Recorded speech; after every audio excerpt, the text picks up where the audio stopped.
ኤፉዬ ያፌት እያስመሰለ ነው ከሱ ጋር በእንደዚህ አይነት ሁኔታ አልቀጥልም ብላ ናታንን ስታናግረው፣ ናታን ደግሞ ምንም ማድረግ አልችልም ወንድሜ እኮ ነው፣ ምንም እንኳን ጨካኝ ቢሆንም ወንድሜ ነው፣ ወንድሜ ልጥለው አልችልም ብሎ ነገራት።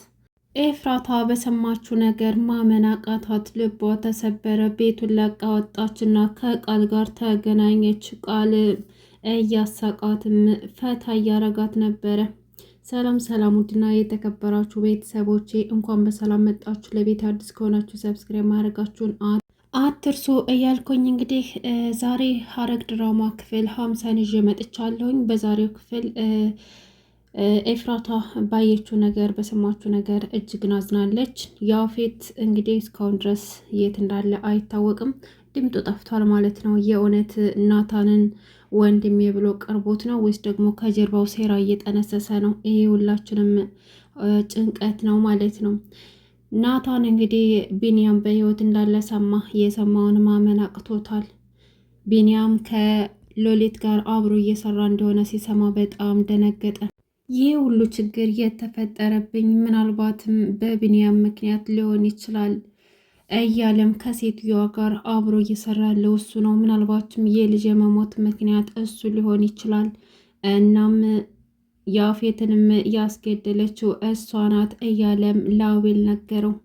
አቤል ሉሊትን አላመናትም ነበረ። ከቤት ሲያስወጧት ተከታትሏት ሂዶ ነበር። ቀጥታ ከቤት እንደወጣች በትልቅ መኪና በክብር መኪና ውስጥ እንደገባችና እነ ቢንያም እንደተቀበሏት ሲያይ ቶሎ መቶ በፍጥነት ለናታን ነበር የነገረው። ናታንም ደግሞ ሎሊት እዛ ቤት እንደመጣችና እንዲሁም ደግሞ በመኪና እንደሄደች ሲነግረው በጣም ደነገጠ። ፈልገን ልንይዛት ይገባል፣ ብዙ ከቀጠለች ብዙ ነገር ልታደርግ ትችላለች። ምክንያቱም ሎሊት እንደተባለው አብዳ ካልሆነ በስተቀር ከጀርባዋ የሆነ ነገር አለ ማለት ነው። ስለዚህ ምን እየሰሩ እንደሆነ ልንደርስባቸው ይገባል ብሎ ወስኗል።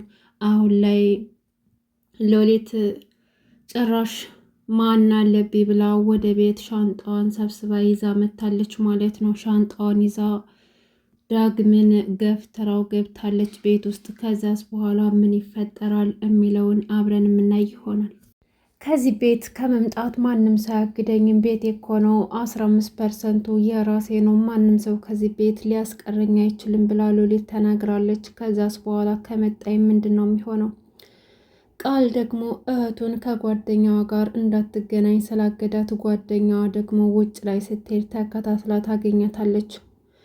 ሀንዬ ሁለተኛ አጠገቤ እንዳደርሽን እናንቺ ሁለተኛ ጓደኛሞች መሆን አንችልም፣ በባለፈው ከተፈጠረ ወዲህ አብረን እንዳንሆን ተከልክያለሁ፣ ስለዚህ አብረን መታየት የለብንም ብላ ነገረቻት።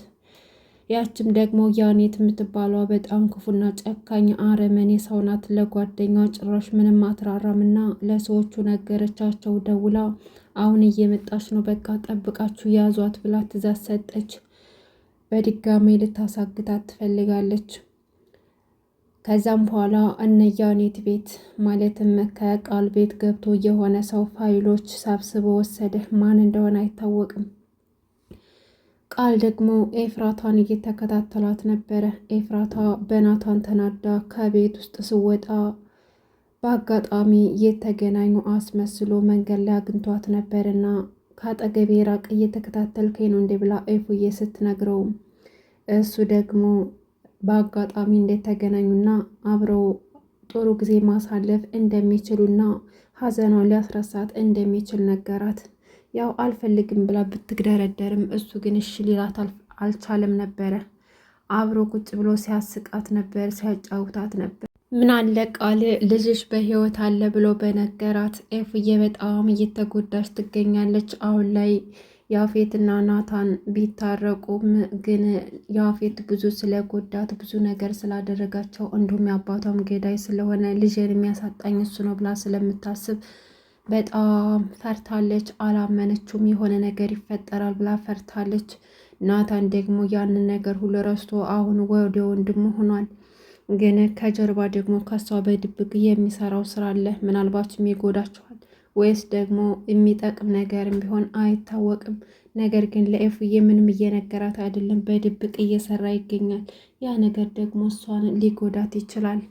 እናም እውነታውን መናገር አለበት። እንደ ባልና እንደ ሚስት ምንም ሊደብቃት አይገባም። ቢንያም ግን መቼ ነው ሰው የሚሆነው? መቼ ነው ወደ ጓደኛው ይቅርታ ጠይቆት ያለፈውን ነገር ይቅርታ ጠይቆ ልክ እንደ ያፌት ወደ ወንድሙና ወደ ፍቅረኛው የማይመለሰው? ለምን በዚህ ልክ ጨካኝ ሆነ? ራሱን ለገንዘብ ሽጦ ነው ወይስ ደግሞ የባለፈው ነገር ስለሚጸጽተውና አይኑን ማየት ስለፈራ ነው? ምን አስቦ ነው እንደዚህ ጨካኝ ሆነው? ናታን እኮ እንደ ያፌት ይቅርታ ቢጠይቀው ይቅርታውንም ሊቀበለው ይችል ነበር። ግን ለምን በዚህ ልክ ጨካኝ ነው? አሁንም ናታንን ለመጉዳት እንደሚሰራ ከጀርባው ግራ ያጋባል። ያች ደግሞ የታሰረችው ሴትዮ ታለቃለች። እሷም ደግሞ አሁን ለናታንና ለኤፍራታ ስጋት ነው የሆነችባቸው። ኤፍራታን እንኳን ቃል ይጠብቃታል፣ ግን ናታን አሁንም ህይወቱ አደጋ ላይ ይመስላል። ህይወታቸው መቼም ሊረጋጋ አይችልም።